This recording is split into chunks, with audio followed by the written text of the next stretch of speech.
पाक अफवाज मुल्क की खुद मुख्तारी और सालमियत के दिफा के लिए पूरी तरह तैयार है।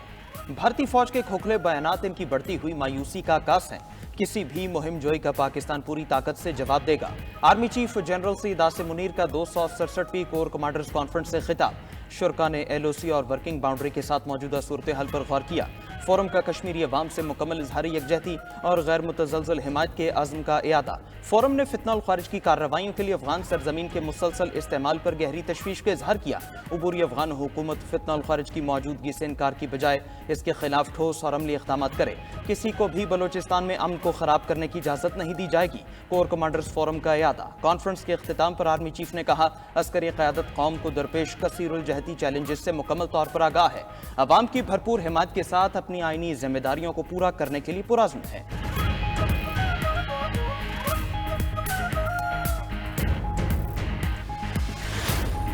जनवरी के महीने में महंगाई की जो सतह है वो अल्लाह ताला के फजल करम से 2.4% मंथ टू मंथ पे आ चुकी है, जो कि 9 साल की कम तरीन सतह पे है। ये 28.73% पे थी, जो अब अल्हम्दुलिल्लाह जनवरी टू जनवरी 2.4% पे आ चुकी है।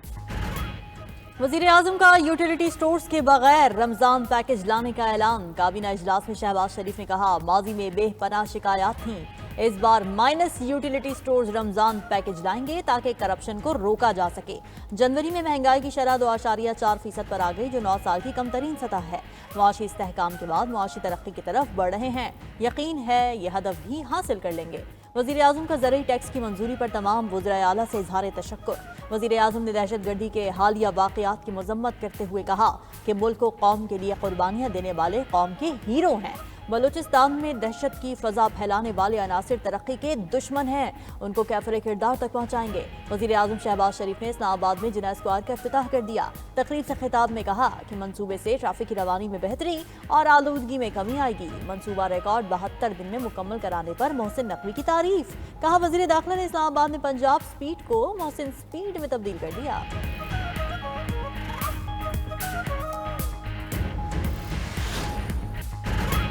इस्लामाबाद हाई कोर्ट के 5 जजेस ने सीनियरिटी का मामला फिर उठा दिया। अदालती ज़राए के मुताबिक 5 जजेस ने रिप्रेजेंटेशन चीफ जस्टिस पाकिस्तान और chief justice Islamabad high court को भिजवा दी। कहा गया कि जज जिस हाई कोर्ट में तैनात होता है उसी हाई कोर्ट के लिए हल्फ लेता है। आइन के मुताबिक दूसरी हाई कोर्ट में ट्रांसफर होने पर जज को नया हल्फ लेना पड़ता है। दूसरी हाई कोर्ट में ट्रांसफर होने वाले जज की सीनियरिटी नए हल्फ के मुताबिक तय होगी। अदालती ज़राए के मुताबिक जजेस की द रिप्रेजेंटेशन सीनियरिटी से मुतालिक है। जजेस के तबादले से कोई ताल्लुक नहीं। इस्लामाबाद हाई कोर्ट में दीगर हाई कोर्ट से 3 जजेस के तबादले के बाद गुज़श्ता रोज़ सीनियरिटी लिस्ट जारी हुई थी, जिसके तहत तबादले के तहत आने वाले justice Sarfraz Dogar senior puisne जज इस्लामाबाद हाई कोर्ट बन गए। Justice Mohsin Akhtar Kiyani seniority list में दूसरे और जस्टिस मियां गुल हसन तीसरे नंबर पर चले गए हैं।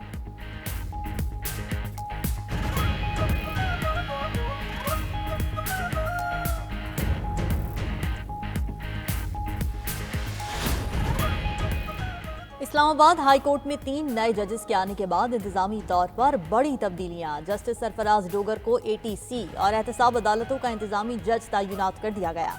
जस्टिस मोहसिन अख्तर कियानी से पहले ATC एहतसाब अदालतों के इंतजामी जज थे। जस्टिस इनाम अमीन मिनहास सेशन कोर्ट्स ईस्ट के इंतजामी जज तैनात। ऑफिस ऑर्डर जारी।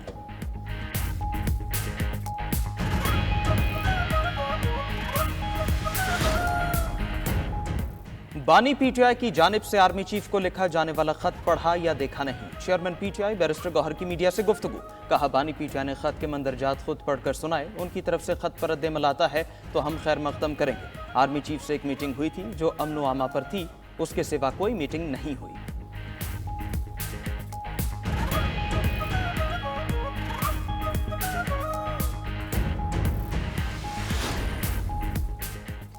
सदर आसिफ अली जरदारी 4 रोजा सरकारी दौरे पर चीन रवाना हो गए। सदर जरदारी की चीनी हम मनसब समेत आला हुकाम से मुलाकातें होंगी। CPEC समेत 2 तरफा ताल्लुकात और अहम उमूर पर तबादला ख्याल किया जाएगा।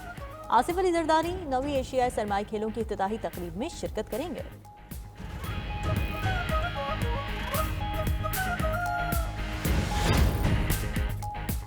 आर्मी एक्ट के मुताबिक फौजी अदालतों के क्या इख्तियारात हैं? कोई शख्स जो फौज का हिस्सा ना हो सिर्फ जुर्म की बुनियाद पर फौजी अदालत के जुमरे में आ सकता है। सिविलियंस के मिलिट्री ट्रायल केस में जस्टिस जमाल खान मंदोखेल के सवालात। जस्टिस मोहम्मद अली मजहर ने सवाल किया, FV अली खुद भी एक सिविलियन ही थे, उनका कोर्ट मार्शल कैसे हुआ? आर्मी एक्ट की शिक्कों को कलअदम क्यों करार दिया गया? वकील सलमान अकरम राजा ने दलाइल दिए। कहा जाता है आर्मी एक्ट में सिविलियन से मुतालिक दफात दहशतगर्दों के लिए है। दरअसल ये दफात हुकूमत अपने मुखालिफिन पर लगा रही है। मुझ पर भी 3 रेंजर्स अहलकारों के कत्ल की FIR है। हो सकता है मुझे भी 7 फरवरी को गिरफ्तार कर लिया जाए। जस्टिस जमाल मंदोखेल ने पूछा, हमारे आर्मी एक्ट जैसी सेक्शन 2D क्या दुनिया में कहीं है? जस्टिस मोहम्मद अली मजहर बोले, क्या आर्टिकल 10A सिर्फ सिविलियंस की हद तक है या इसका इतलाक मिलिट्री पर्सोनल पर भी होता है? जस्टिस जमाल मंदोखेल ने कहा कि आप सिर्फ अपने केस तक महदूद रहें, हम बाकी सवालात किसी और केस में जब आएगा तो देख लेंगे। केस की समाअत पीर तक मुलतवी।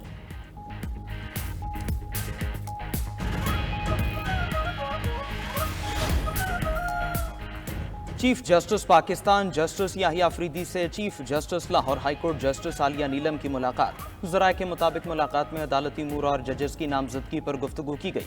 वफाकी वज़ीर कानून आज़म नज़ीर तारड़ भी मुलाकात में मौजूद थे।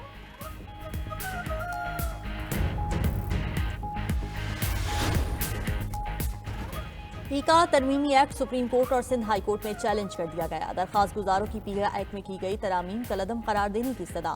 सुप्रीम कोर्ट में दायर दरखास्त में समाअत के लिए फुल कोर्ट तश्कील देने की भी इस्तदा की गई है।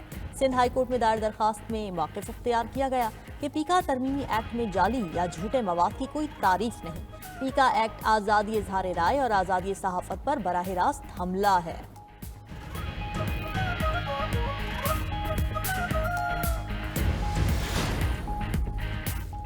बहरिया टाउन इंतजामिया की जानिब से EOBI फंड्स में करप्शन और खुर्द बुर्द का मामला। नैब ने मलिक रियाज और दीगर के खिलाफ एक और इंक्वायरी शुरू कर दी। नैब का चेयरमैन EOBI को खत बहरिया टाउन से मुतालिक मालूमात तलब कर ली।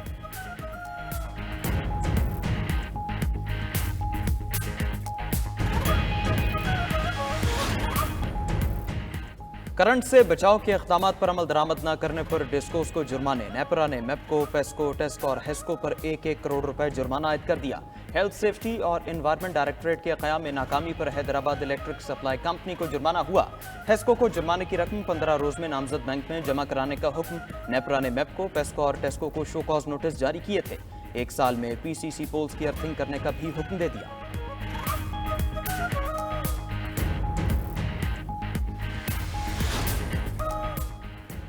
तिजारती जंग में चीन की अमेरिका को टक्कर। ट्रंप के चीनी अशिया पर 10% टैरिफ आयद करने पर चीन का जवाबी वार।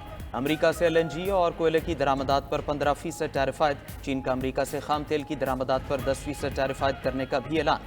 चीनी वजारत कॉमर्स के मुताबिक अमेरिका से दरामद ज़रई मशीन्स और पिकअप ट्रक पर भी 10% टैरिफ लगाएंगे। उधर चीन ने अमेरिकी टैरिफ के खिलाफ वर्ल्ड ट्रेड ऑर्गेनाइजेशन में दरखास्त दायर कर दी। मौक़िफ़ इख्तियार किया, अमेरिकी इक़दामात वर्ल्ड ट्रेड ऑर्गेनाइजेशन के कवानीन की संगीन खिलाफ वर्जी है। WTO से मुतालबा किया है उसके खिलाफ एक्शन ले।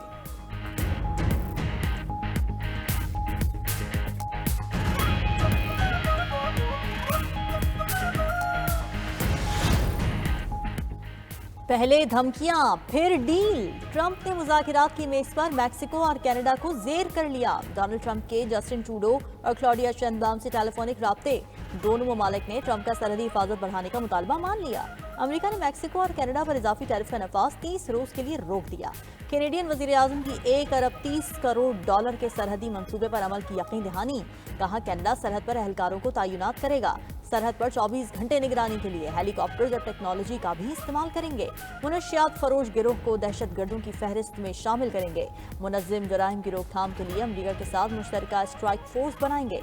अमेरिकी सदर डोनाल्ड ट्रंप ने कहा कि मैक्सिको सरहद पर 10,000 नेशनल गार्ड तैनात करेगा।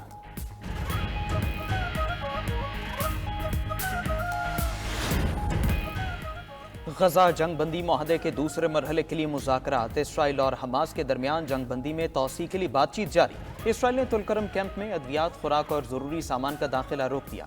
इसराइली हमलों के बाद तुलकरम पनाह गजीन कैंप से 75% फ़लस्तीनी बेघर हो गए।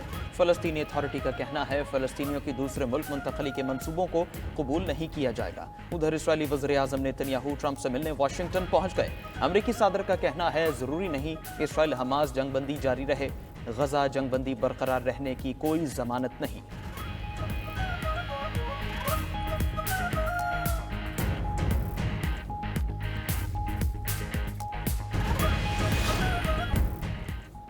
वज़ीर आला मरीम नवाज का आलमी मयार का हॉर्स एंड कैटल शो आलम के इनेकाद का फैसला। 3 रोज़ा national horse and cattle show 9 से 23 फरवरी तक लाहौर के मुख्तलिफ मकामात पर मुनाकिद होगा। वज़ीर आला पंजाब मरीम नवाज इफ्तिताह करेंगी। 30 साल बाद पहली बार 70 बैनुल अक़वामी टीम्स भी शो का हिस्सा बनेंगी।